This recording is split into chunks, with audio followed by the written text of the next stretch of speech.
Hey, muy buenas tardes to everyone. I hope everybody's doing well, blessed, and enjoying family. As I hope everybody had a blessed weekend and just enjoy making memories with family. Como siempre, muchísimas gracias for you guys' wishes, prayers, and your kind words. And before I get into the hand, my most sincere apologies to everyone for not being able to go live, but Saturday was really bad for me, and Sunday I just couldn't tolerate it no more, so I ended up, in the hospital, and they gave me painkillers through IV, and it still wouldn't work. So then we did studies, and it's rainy season up here, and we're in a rancho, so dengue came into effect, and as you guys know, dengue you can't really take nothing, or because it makes it worse. So I did chemo and all that, so it got a little complicated, but thank you God I'm back home, and I will be going live as soon as I feel the strength to do so. But for now, I'm gonna just put my message in short videos. Again, my sincere apologies for not keeping my word as I said I would, but it was really out of my hands. But anyways, for this time, I want to touch on an old time anime member that, in every sense of the word, when it comes to that lifestyle, he painted the way, he did everything correct, and at the end of the day, he got old, sick, and his brothers pushed him out. And is why I'm even speaking about it, right? To expand on my message that there is no gold on the end of that rainbow. Even if you go in and you do everything right, you're still not gonna get nowhere but to a dead end. You're gonna make yourself suffer, your family suffer, and it ain't gonna be worth it. Again, for those there, my respects. You do your thing, but there has to be a better way for the raza that has not gone that way. But I want to talk about Sleepy from Calexico. Throughout the years, I heard a lot about this Billy, and I never had the pleasure to be under a roof with him, or this honor. It would all depend how he was feeling, right? Because he had those moments where he could be a cool Billy, and he could also be one that does things out of spice, and you rub him wrong, and you were a tool to dispose of, right? But as everybody knows, on Sunday, August 11th, Sleepy died in Vacaville due to age, or don't really know the back story on why he died, but he passed away. And after all he did and sacrificed for the organization, he died in bad standings. And it was due to him getting sick and had to receive medical attention. Now, throughout this video, I'm gonna put a couple stories on how he was one of the ones that painted the way, right? When it came to putting in work, he was about it. When it was meant for him to put Raza in a respect pedestal, he went beyond that, right? Even though a lot say that after Pelon, the Billy from Norwalk, he was benching, he wanted benches, and he went out his way to hurt Raza. But if we really sit down and analyze, please tell me which Billy don't, right? Throughout the years, again, I heard a lot about him from a homie from El Centro, from Coachella, from different angles, different stories, and he was a vato that took care of his area. He was a Billy that, of course, they all have that tecato, or whatever you want to call him, sense of doing things. But, at the end of the day, he had a lot of power, and I could see why. Because again, he used to do a lot of things to uphold someone in that walk as a respectful individual, right? And I remember when I was with the other Billy Omar from, from El Valle Imperial in the Pintas in Mexico and just wiggling with him. He told me a lot of stories about him because for a while, even though he was another carnal, he was still would show respect to his fellow brother that started things for him in this area, right? As I learned that he had a lot of juice in San Diego too, because I go back to Pelican Bay, when where Sherm was had a lot of power. They wiggled together. They had a lot of soldados that were doing things together up until the point where Psycho got involved, and then it became a three-way power struggle between Sleepy, Psycho, and Güero. And of course, camaradas were always getting the bad end of that stick. But I wanted to share a little story with you guys that Omar shared with me, one time. And he told me that one time it was in the beginning of the 2000s. At this time, Omar, excuse me, he was down in Mexicali, with the rest of the pilis that were out here, and he was instructed by Sleepy to open up a pipeline to El Indio, Coachella in that area, right?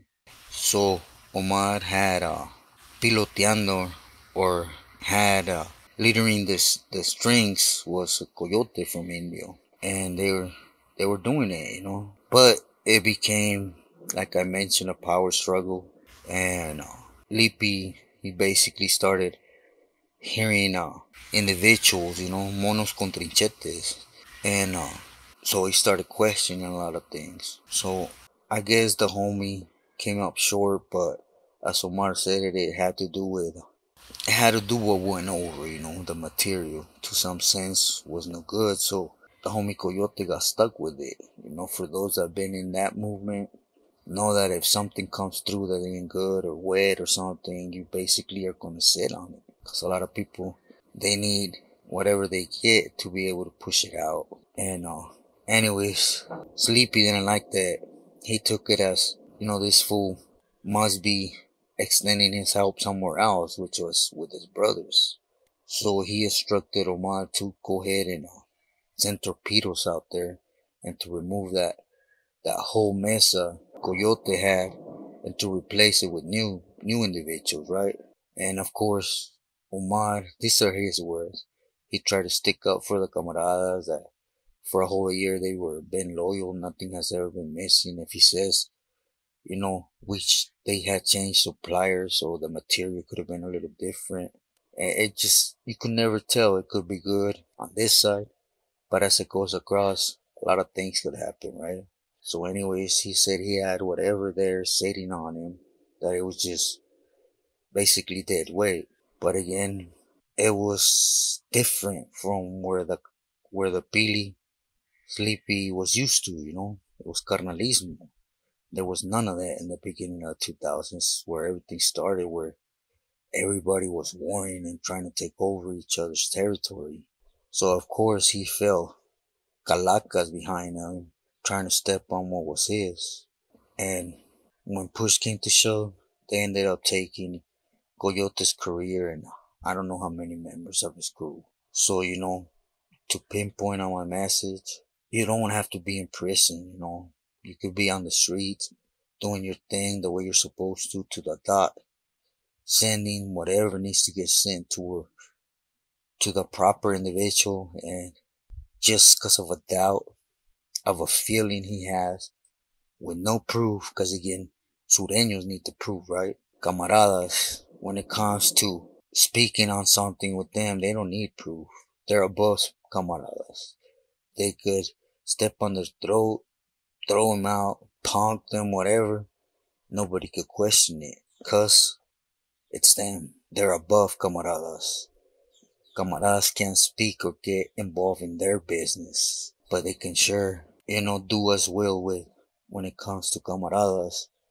If what you done, if your track record with them, but when you really said about it, yeah, there's rats, snitches all over the place. But really think about it. Just everyone just sit down and analyze this. When it comes to snitching, ratting, taking down individuals for being a small group the way the M is, man, they sure have a lot of them, you know. Now I'm not trying to pinpoint this on this Billy, right? Cause as far as I know, he never went out sideways. Ever. You know, after this, Omar was hurt, but at the end of the day, that was his older brother in his area, so he had to always be there. And Omar's wiggling was mainly in his town and what was Mexicali in that little area, you know. He was more in charge of getting it across. But he did not agree with how he was real insecure about other members and how he was, whoever did something he did not like, that was the end of their career. There was no investigating, no seeing how much you're worth, how much your palabra is worth, how much your work for him was. He just felt something was off. It could have been anything.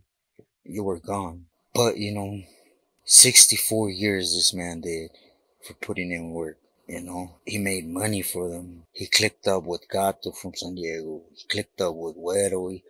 He did his thing, you know. And his only crime was getting old and getting sick. Ended up in Vacaville and not wanting to let go. What I mean by this, you know, there's a lot of Bealies that have retired per se after serving time, but what did they have to do?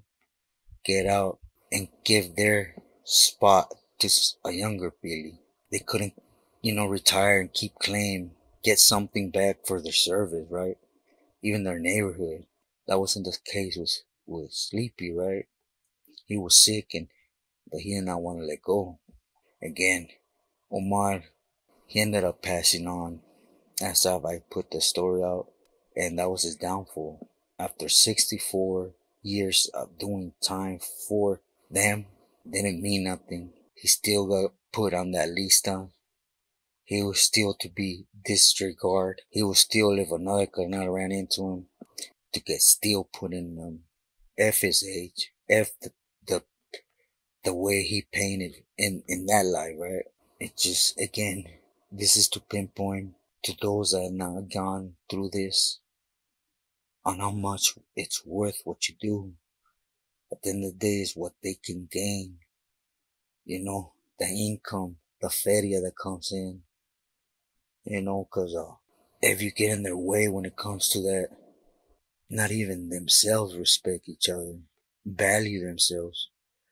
I mean, this was one of the last individuals from that era, right? Or one of them. But again, he went up in there.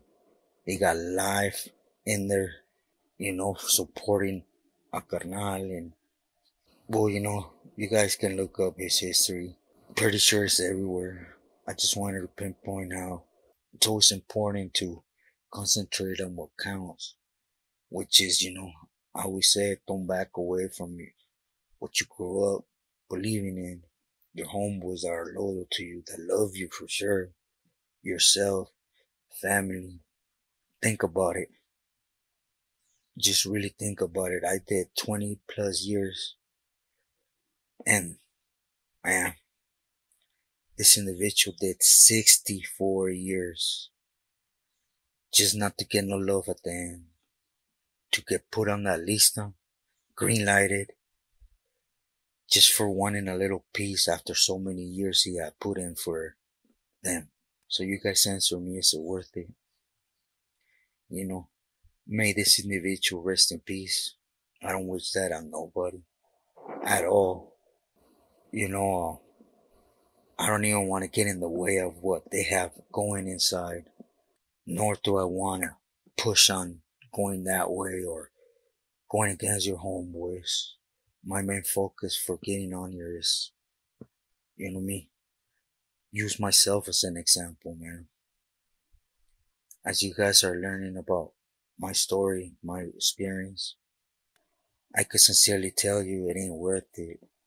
Try to do everything and beyond, right? At the end of the day, my family got hurt.